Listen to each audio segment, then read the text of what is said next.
Bonjour à tous, nous sommes aujourd'hui le jeudi 16 février, nous sommes dans la 6e semaine du temps ordinaire de la Férie et nous continuerons aujourd'hui à méditer avec la première lecture qui est tirée du livre de la Genèse.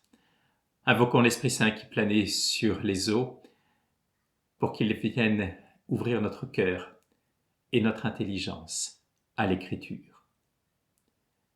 Esprit qui plane sur les eaux, apaise en nous les discordances, les flots inquiets, le bruit des mots, les tourbillons de vanité, et fais surgir dans le silence la prière qui nous recrée.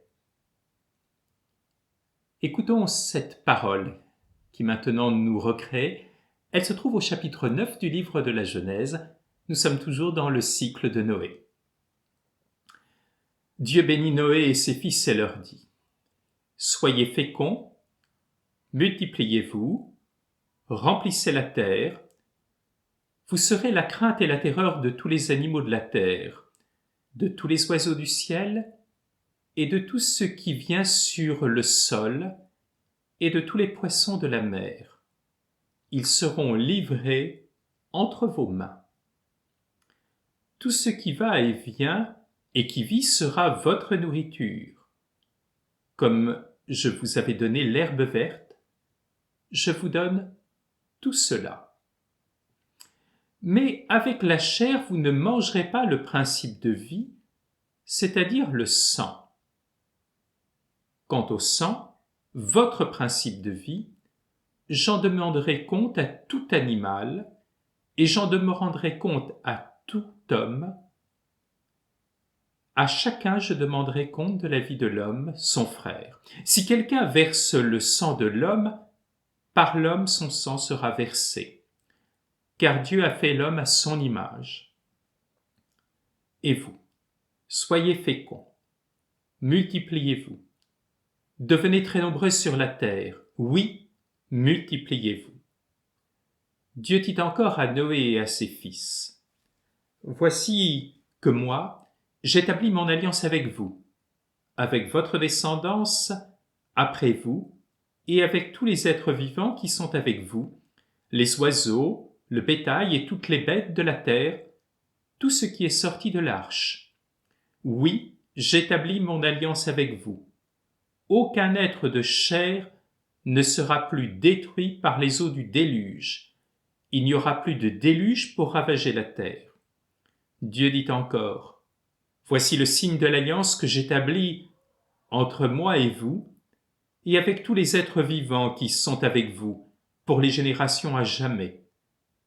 Je mets mon arc au milieu des nuages, pour qu'il soit le signe de l'alliance entre moi et la terre. Alors, ce texte de la Genèse est encore d'une très grande richesse pour toute notre vie spirituelle. Tout d'abord, nous avons l'annonce de l'alliance qui est donnée. Le début du texte ressemble étrangement au texte que nous avions au début du livre de la Genèse lors de la création. Cependant, ce qui est intéressant, c'est de voir qu'il y a un changement. À ce moment-là, il n'y a pas de bénédiction de Dieu. Pourquoi ? Parce que précisément, la bénédiction de Dieu viendra au moment de l'alliance supérieure, celle qui sera conduite par Abraham et qui sera marquée à ce moment-là, non pas par l'arc-en-ciel, mais par la circoncision. Et puis il y aura une bénédiction également avec Moïse lors de l'alliance au Sinaï et du don de la loi.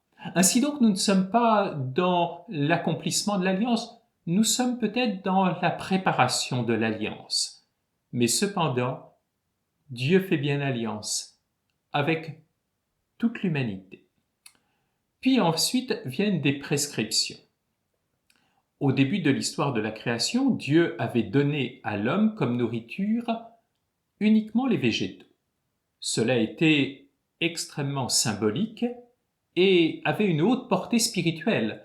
Cela voulait dire qu'on ne devait pas toucher à la vie, c'est montrer que l'homme doit être profondément artisan de paix, l'homme doit être fort, mais l'homme ne doit jamais être violent. Cependant, Dieu prend en compte le cœur de l'homme qui s'est détourné de lui. Alors, aujourd'hui, dans le contexte actuel, ces paroles nous paraissent un peu étranges et peut-être en choquent certains.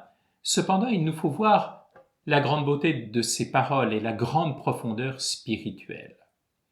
Ce que veut dire le texte, c'est que ce qu'il y a de plus précieux et de loin, c'est la vie humaine. Malheureusement, l'homme reste violent, mais il faut mieux avoir tué la vie animale qu'atteindre à la vie humaine. Le peuple de la Bible interdira toujours le sacrifice qui est le sacrifice humain. Ces sacrifices humains qui pourtant ont existé dans beaucoup de civilisations bien après l'époque de Jésus. La Bible n'en a jamais voulu et a fortement condamné des rois comme Manassé qui n'avaient pas respecté cette consigne. Et puis ainsi vient le principe du sang. On ne boit pas le sang, on ne s'approprie pas la vie des animaux, car, nous dit la Bible, c'est le principe de vie, et l'homme est à l'image de Dieu. L'homme n'est pas un animal. Mais au grand jamais, on ne fera couler le sang qui est le sang de l'homme. Le sang reste le principe de vie. Et là même, nous avons déjà l'explication de ce que sera la passion de notre Seigneur Jésus-Christ et de l'institution de l'Eucharistie. Le sang, c'est le principe de vie, et le Seigneur nous donne son corps et son sang, il nous donne sa vie même, et fait de nous par là même des enfants de Dieu. Alors, ayant donné toute cette prescription, vient alors le signe de l'alliance. C'est l'arc-en-ciel, le signe de cette première alliance. Qu'est-ce que l'arc-en-ciel? Mais c'est le sourire de Dieu. Après le temps de la tempête qui était le signe de la colère de Dieu, vient maintenant l'arc-en-ciel. Qu'est-ce que la colère de Dieu? C'est un anthropomorphisme. Dieu ne se met pas en colère, mais cela veut dire qu'il a pris acte de la rupture d'alliance de l'homme. Désormais vient le temps du sourire de Dieu avec l'arc-en-ciel, c'est-à-dire qu'il comprend que l'homme a fait alliance avec lui et a accepté plutôt l'alliance que Dieu lui proposait. Qu'est-ce que l'arc-en-ciel? C'est la lumière. Dieu est notre lumière, il est celui qui nous guide, il est celui qui nous éclaire, il est celui qui nous donne la joie. Et excusez-moi ce petit aparté, quand nous vivons dans les pays de Scandinavie et que pendant plusieurs mois nous n'avons pas de lumière, nous connaissons peut-être plus que les Vauclusiens la valeur de la lumière. En tout cas, la lumière, oui, c'est la joie, c'est le retour à la vie. Et puis l'arc-en-ciel, c'est également l'idée du soleil, de ce soleil l'idée du soleil et du feu. Le feu qui est la purification, le feu qui est le sacrifice, le feu qui purifie et ramène vers Dieu.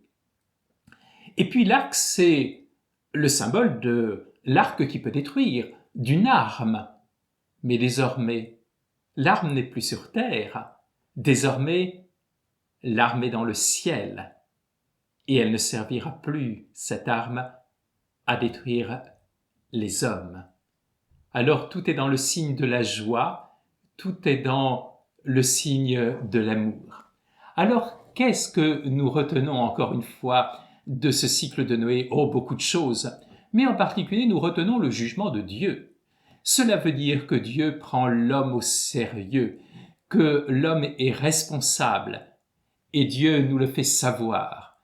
Il nous le fait savoir en montrant son jugement, mais il prend l'homme responsable en établissant avec lui une alliance.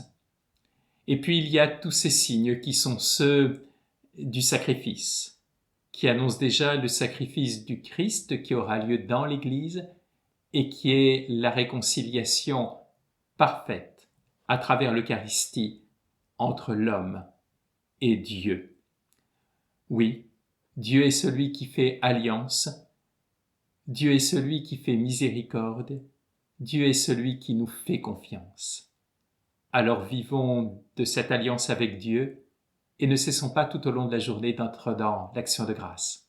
Bonne journée à tous.